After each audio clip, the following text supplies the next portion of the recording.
Selamat pagi dokter dan teman-teman. Perkenalkan, saya Afifa. Di sini saya akan membahas tentang torticollis. Untuk definisi dari torticollis sendiri, torticollis atau leher terpelintir atau tortum colum berasal dari bahasa Italia. Torticolli adalah posisi kepala dan leher yang buruk, biasanya ditandai dengan kemiringan dan rotasi yang tidak normal. Untuk etiologi dari torticollis sendiri, yang pertama pada torticollis congenital, penyebab terseringnya adalah congenital muscular torticollis atau CMT, yaitu karena gangguan pada otot sternocleidomastoideus. Nah, ada 3 mekanisme utama yang berperan. Jadi yang pertama, posisi intrauterinnya tidak abnormal. Selama masa kehamilan, terutama di masa akhir, ruang dalam rahimnya menjadi semakin sempit. Nah, jika posisi janinnya tidak optimal, misalnya sungsang atau kepala ditekan dalam waktu yang lama, maka otot leher, khususnya sternocleidomastoideusnya itu bisa mengalami tekanan terus-menerus yang menyebabkan otot menjadi lebih pendek sejak dalam kandungan. Kedua, trauma saat persalinan. Pada persalinan yang sulit seperti persalinan yang lama atau penggunaan alat bantu seperti forceps atau vakum, bisa terjadi tarikan pada kepala dan leher bayi. Hal ini bisa menyebabkan cedera pada otot sternocleidomastoideus, bahkan terbentuk hematoma kecil di dalam otot. Selanjutnya, yang ketiga adalah merupakan mekanisme utama, yaitu iskemik otot sternocleidomastoideus. Akibat dari tekanan atau trauma tadi, aliran darah ke otot terganggu sehingga terjadi iskemik. Otot yang kekurangan oksigen akan mengalami kerusakan. Kemudian, pada saat proses penyembuhan akan dikepingkan oleh jaringan fibrotik. Akibatnya, otot menjadi kaku dan memendek, sehingga menarik kepada satu sisi yang menimbulkan posisi torticollis. Selain dari bawaan, torticollis juga bisa bersifat endapan, artinya terjadi setelah lahir akibat kondisi tertentu. Penyebabnya cukup beragam dan bisa berasal dari struktur tulang, infeksi, trauma, tumor, maupun gangguan saraf. Pertama, ada anomali vertebra cervical. Contohnya adalah sindrom Klippel-Feil, yaitu kelainan bawaan berupa fusi antara vertebra cervical.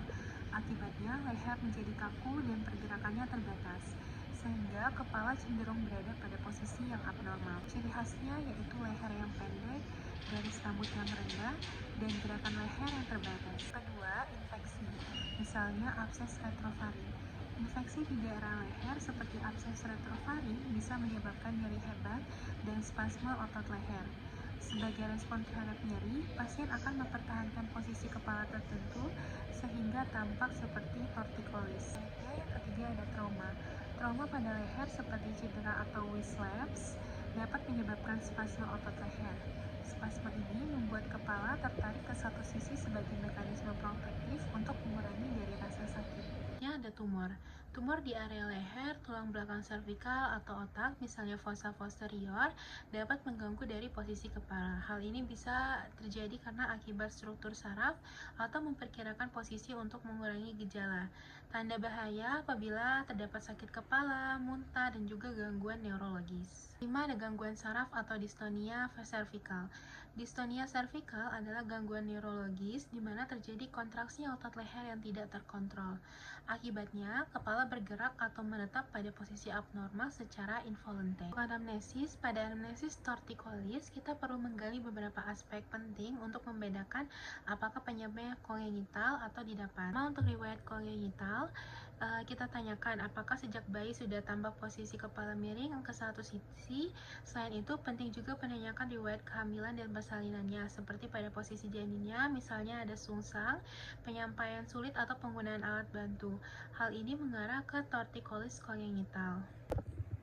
Lalu kita tanyakan juga untuk riwayat traumanya, apakah ada riwayat trauma di leher, baik akibat jatuh, kecelakaan, atau cedera saat aktivitas. Trauma bisa menyebabkan spasme otot sehingga kepalanya bisa menjadi miring. Perlu ditanya juga gejala yang dirasakan pasien, seperti apakah ada nyeri leher, keterbatasan gerak, pembekakan di leher. Keluhan ini mengarah ke penyebab yang didapat, seperti infeksi atau inflamasi. D. Riwayat gangguan saraf dan obat. Tanyakan juga apakah ada riwayat gangguan saraf seperti distonia cervical. Selain itu, kita tanyakan juga untuk penggunaan obat-obatan tertentu karena ada beberapa obat yang bisa menyebabkan reaksi dari distonia akut. Contohnya ada obat antiemetik, metoclopramid, dan antipsikotik. Kita tanyakan juga untuk riwayat perkembangan motoriknya.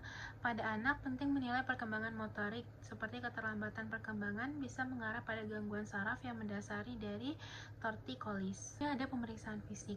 Pada pemeriksaan fisik, langkah pertama adalah inspeksi. Yang paling khas pada tortikolis adalah posisi kepala yang pasien yang tampak miring ke satu sisi dengan dagu yang berputar ke arah yang berlawanan.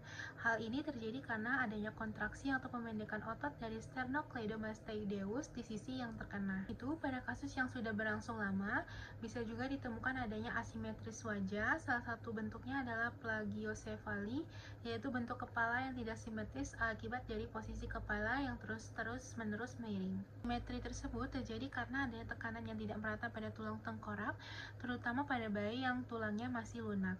Pada palpasi pada otot sternocleidomastoideus. Nah, pada torticollis congenital, kita bisa menemukan adanya penebalan otot, bahkan masa kecil yang dikenal dengan pseudotumor. Nah, selain itu, dari otot sternocleidomastoideus, pada sisi yang terkena akan terasa lebih tegang dan memendek di sisi dibandingkan yang normalnya. Selanjutnya, kita menilai dari rentang geraknya. Yang diperiksa adalah si kepala, fleksi dan ekstensi, dan fleksi lateralnya. Pada torticollis, gerakan ke sisi berlawanan biasanya terbatas, terutama pada rotasi dan fleksi lateralnya. Contohnya, apabila dia lesi kanan, maka sulit miring ke kiri. Selanjutnya ada pemeriksaan saraf. Untuk pemeriksaan saraf sendiri, penting untuk menghilangkan penyebab dari sarafnya. Yang dinilai adalah saraf cranialisnya, kekuatan ototnya, tonus, dan refleks.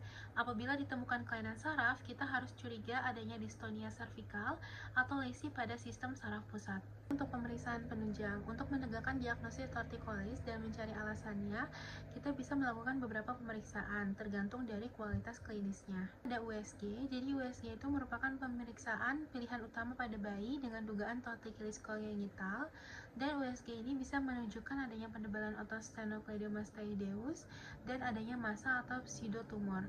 Kelebihannya, dia tidak invasif, tidak menggunakan radiasi, dan mudah dilakukan. Selanjutnya ada radiografi cervical atau X-ray. Jadi untuk foto ronsen cervical digunakan untuk menilai dari kelainan tulang belakang leher. CT scan untuk memberikan gambaran tulang yang lebih detail dibandingkan dari X-ray digunakan apabila ada kelainan tulang yang kompleks, trauma, atau evaluasi lebih lanjut setelah X-ray. Ada MRI digunakan untuk menilai dari jaringan perangkat lunak dan sistem saraf. Indikasinya pada tumor, infeksi, pengecualian abses, neurologi. Dan MRI ini sangat penting jika terdapat tanda bahaya neurologis. Yang kelima ada pemeriksaan lab. Pemeriksaan lab dilakukan jika menimbulkan penyebab infeksi. Biasanya untuk leukosit dan CRP meningkat pada kondisi infeksi seperti abses. Keenam ada elektromiografi atau EMG yang digunakan untuk menilai dari aktivitas listrik otot. Untuk indikasinya adalah kuria, distonia servikal, dan gangguan neuromuskular. EMG ini membantu membedakan apakah penyebabnya berasal dari otot atau dari saraf. Diagnosis dari torticollis sendiri pada dasarnya bersifat klinis, yaitu berdasarkan temuan dari anamnesis dan pemeriksaan fisik. Untuk kriteria utama yang harus ditemukan adalah posisi kepala yang miring ke satu sisi dengan dagu yang berputar ke arah yang berlawanan, dan posisi ini bersifat menetap atau berulang. Hal tersebut terjadi karena adanya gangguan pada otot atau struktur leher, terutama pada otot sternocleidomastoideus. Selanjutnya, penting juga untuk membedakan apakah torticollis ini bersifat congenital atau yang didapat. Untuk torticollis congenital disebabkan oleh pembedakan dari otot sternocleidomastoideus, biasanya sudah tampak sejak bayi, yang bisa disertai dengan penebalan otot atau pseudotumor dan riwayat posisi intrauterin atau trauma lahir. Dan ini merupakan penyebab tersering pada bayi. Untuk torticollis yang didapat, biasanya perlu dicurigai jika onsetnya tidak sejak lahir. Berdasarkan anamnesis, bisa ditemukan adanya riwayat trauma, infeksi atau inflamasi, penggunaan obat atau distonia akut, dan gangguan saraf. Jadi, diagnosis dari torticollis ini ditegakkan secara klinis berdasarkan posisi kepala yang khas, kemudian diklasifikasikan menjadi kongenital atau didapat berdasarkan penyebab yang mendasarinya. Untuk tata laksana dari torticollis sendiri, yang pertama ada terapi konservatif atau hibrid. Jadi, penata laksana utama dari torticollis ini, terutama yang kongenital, adalah terapi konservatif atau terapi hibrid yang menggunakan fisioterapi, latihan peregangan, serta edukasi dari orang tua. Terapi ini sangat efektif jika dimulai sedini mungkin. Selanjutnya terapi farmakologis. Nah, selain dari terapi konservatif, pada Pada beberapa kasus, terutama yang didapat atau disertai kejang otot, bisa diberikan terapi farmakologis. Tujuannya adalah untuk mengurangi dari kejang otot, menurunkan nyeri, dan memperbaiki dari posisi kepala. Yang pertama ada benzodiazepin, contohnya ada diazepam. Untuk benzodiazepin sendiri bekerja secara relaksan otot sentral dan memiliki efek yang sedatif. Digunakan pada kejang otot akut, tortikilis akibat nyeri atau trauma. Kedua ada relaksan otot. Relaksan otot diberikan untuk mengurangi dari ketegangan otot leher. Untuk indikasinya diberikan pada tortikilis dengan kejang otot yang signifikan dan nyeri otot yang mengganggu dari gerakan. Selanjutnya ada antikolinergik yang digunakan terutama pada tortikilis akibat distonia. Obat ini bekerja dengan menekan dari aktivitas neurotransmitter asetilkolin sehingga mengurangi dari kontraksi otot abnormal. Yang keempat ada injeksi toksin botulinum. Pada kasus tertentu, terutama distonia servikal, bisa diberikan suntikan toksin botulinum langsung ke otot yang terkena. Mekanismenya adalah dengan menghambat pelepasan dari asetilkolin di sambungan neuromuskular dan menyebabkan relaksasi otot sementara. Selanjutnya ada tindakan operasi. Pada sebagian kecil kasus tortikolis, terutama yang tidak membaik dengan terapi konservatif, bisa diberikan tindakan operatif. Untuk indikasi utama dari operasi adalah tidak ada perbaikan setelah fisioterapi yang adekuat dan deformitas kepala dan leher yang masih menetap. Prosedur yang dilakukan umumnya berupa pelepasan atau pembebasan atau pemanjangan atau memanjangkan dari otot sternocleidomastoideus. Tujuannya adalah untuk mengurangi dari tarikan otot, memperbaiki posisi kepala, serta meningkatkan rentang gerak leher. Untuk indikasi dari operasinya, yang pertama ada gagal terapi, keterbatasan gerak yang menetap, dan ada asimetris wajah atau plagiosefali paroksisif. Untuk waktu tindakannya, operasi biasanya dipertimbangkan pada usia lebih dari 1 tahun, terutama jika deformitasnya masih menetap. Kenapa tidak boleh terlalu dini? Karena sebagian besar kasus membaik dengan terapi konservatif dan menghindari tindakan invasif yang tidak perlu.